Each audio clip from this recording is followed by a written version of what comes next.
देखिए संदीप, छत्तीसगढ़ में जिस तरीके से प्लायबल रमन सिंह हैं, या मैं कहूँगा कि जितने प्लायबल शिवराज सिंह चौहान हैं, उतने प्लायबल येदियुरप्पा नहीं हैं। येदियुरप्पा को हटाया गया, लेकिन उन्होंने आर्म ट्विस्ट किया और येदियुरप्पा आज भी पिक्चर में बने हुए हैं। माइनस येदियुरप्पा वहाँ स्थिति बहुत ही मुश्किल होती है बीजेपी के लिए। इसलिए आपने देखा होगा, आप सब में से सब लोग कह रहे हैं बार बार कि अभी प्रधानमंत्री वहाँ उतरेंगे, प्रधानमंत्री वहाँ उतरेंगे। प्रधानमंत्री वहाँ ऑलरेडी उतर चुके हैं। प्रधानमंत्री पूरे कर्नाटक में घूम चुके हैं। मेरे ख्याल से आज उनका ये दौरा 10वां 11वां दौरा था। एक तरीके से वो इलेक्शन के शुरुआत के पहले से अगर जोड़ ले तो 10 से 11 बार वो कर्नाटक जा चुके हैं। कर्नाटक कितना महत्वपूर्ण है ये इस बात से अंदाजा लगाया जा सकता है। इसको जरा इस तरीके से अगर देखें कि एकमात्र स्टेट है कर्नाटक जहां साउथ में जहां बीजेपी की सरकार है, तो नैरेटिव के पॉइंट ऑफ व्यू से भी अगर आप देखें कि अगर वहां से बाहर हो जाती है बीजेपी, तो साउथ जहां आप इनरोड बनाने की बात कर रहे हैं और जहां सूत्रों के हवाले से आप कह रहे हैं कि बीजेपी ने अपने लिए एक टारगेट रखा है और वो बड़ा ऑप्टिमिस्टिक टारगेट है, वो अगर माइनस कर्नाटक अगर आप देखें तो वो जीरो दिखाई देगा, वो बहुत नगण्य दिखाई देगा। उस टारगेट का कोई मतलब नहीं रह जाता। इसलिए वहाँ चाहे राजस्थान में आप जैसे वसुंधरा को निगेट नहीं कर सकते हैं, उसी तरीके से वहाँ आप येदियुरप्पा को नहीं कर सकते हैं। उसका एक उदाहरण देख लीजिए, मैं बता दूं दर्शकों के लिए, बहुत सारे लोगों को मालूम होगा। उन्होंने एक पार्टी बनाई 2013 में, वो अलग, 2012 में अलग हुए, 13 में वो चुनाव लड़े, केजेपी, और उनकी पार्टी जीत पाई 6 सीट, लेकिन उन्होंने डेंट डाला बीजेपी को ऐसा कि बीजेपी कर्नाटक में तीसरे नंबर की पार्टी हो गई।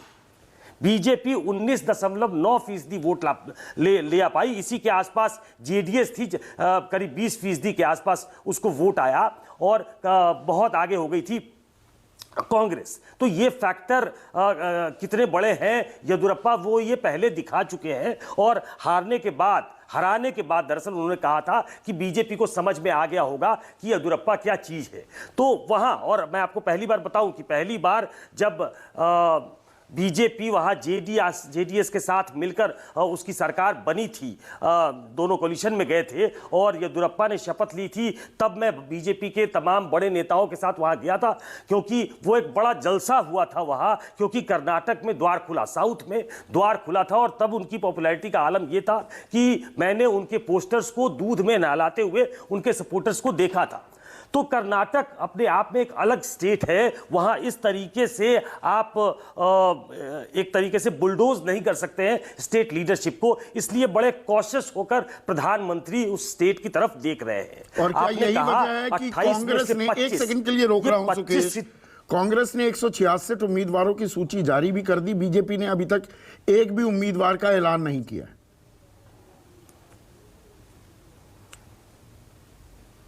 बिल्कुल, वो बहुत कॉशियस होकर चल रहे हैं, क्योंकि उन सबको मालूम है। अब मैं आगे अगर बताऊं कि जो वोट बैंक है बीजेपी का, वो मोटे तौर पे लिंगायत वोट बैंक है, जो जिस जाति से येदियुरप्पा आते हैं, और उसके अलावा जो एक नैरेटिव वो बिल्ड करती है, वो हिंदू मुसलमान के आधार पे वो नैरेटिव बिल्ड करती है। कांग्रेस का एक अम्ब्रेला एक तरीके से कोलिशन है, उसके पास वो कलिग्गा लीडर के तौर पर डीके शिव कुमार है, कोरबा लीडर के तौर पर सीतारमैया है, दलितों का एक बड़ा चंक उनको सपोर्ट करता है। तो उनका एक अम्ब्रेला कोलिशन है, जिसकी तरफ इशारा किया आशुतोष ने कि वोट परसेंटेज उसका एक बड़ा फॉर्मिडेबल वोट परसेंटेज होता है, चाहे सीटें उसकी कम हो लेकिन वोट इंटैक्ट होता है। लेकिन इस बात से मैं अग्री करता हूं आशुतोष के कि यही कम से कम लास्ट 2 चुनाव में, हालांकि एक पुराना रिकॉर्ड भी रहा है, लेकिन लास्ट 2 चुनाव में देखें कि स्टेट के असेंबली के चुनाव में जहां बीजेपी एक सर्टेन पॉइंट के बाद नहीं उठ पाती, 112 सीट, अपने 113 सीट वो अपने दम पे नहीं ला सकी है,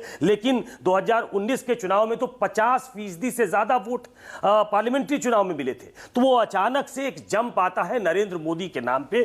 तो क्या इसको सीधे सीधे पार्लियामेंट्री इलेक्शन से जोड़ना ठीक होगा? ये अभी थोड़ी जल्दबाजी होगी। लेकिन कांग्रेस के लिए दरअसल बात ये हो जाती है, अगर इन्हीं सुकेश, इसमें बात ये हो जाती है, देखिए कर्नाटक अब राहुल गांधी की सदस्यता जो गई, बंगला जो गया, जो सजा हुई है उससे भी जुड़ गया है। कोलार में ही वो भाषण दिया गया था 2019 में। भारत जोड़ो यात्रा काफी वक्त उन्होंने कर्नाटक में भी गुजारा।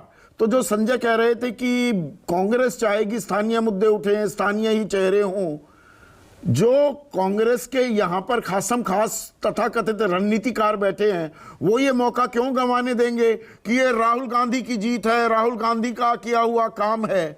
तो वो नैरेटिव, चाहे वहां के लोकल लीडर ना चाहें ये मोदी बनाम राहुल ना बने, कांग्रेस के यहां के रणनीतिकार तो वो चाहेंगे कि भाई राहुल गांधी की जीत है ये।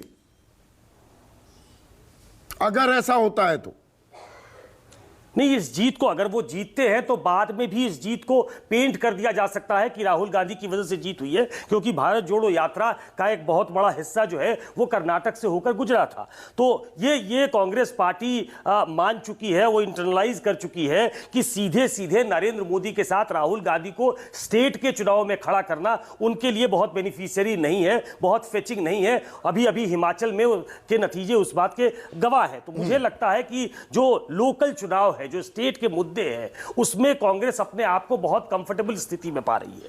जिस तरीके से वो भ्रष्टाचार के मुद्दे नेशनल इशू पे उठा रही है, नेशनल लेवल पे उठा रही है, स्टेट के लेवल पे भी जिस तरीके से बीजेपी को उसने भ्रष्टाचारी सरकार के तौर पे पेंट किया है, और एक बड़ी कॉन्स्टिट्यूएंसी इस बात को मानने लगी है कि बीजेपी की बहुत फेयर गवर्नमेंट नहीं चल रही है, बहुत ऑनेस्ट गवर्नमेंट नहीं चल रही है। जिस तरीके का गवर्नेंस होना चाहिए था वो मुंबई, खासतौर पर येदियुरप्पा के हटने के बाद जो नए सीएम आए हैं उनके नाम पे वोट नहीं मिल रहे हैं, और चस्पा हो गया है कि पे सीएम, जो अब प्रधानमंत्री के नाम पे चिपकाने की कोशिश हो रही है कि पे पीएम अदानी से जोड़कर, वो वहां पे सीएम बहुत दिन से चल रहा है। तो भ्रष्टाचार वहां एक बड़ा मुद्दा है जिसको स्थानीय स्तर पे वहां के स्थानीय नेताओं ने बड़े लेवल पे फैला दिया है। और इसके अलावा एक जो हिस्टोरिकल फैक्ट है वो ये है कि 1985 के बाद, मेरे ख्याल से रामकृष्ण हेगड़े की सरकार रही होगी, उसके बाद आज तक वहां कोई सरकार 35 सालों में रिपीट नहीं हुई है।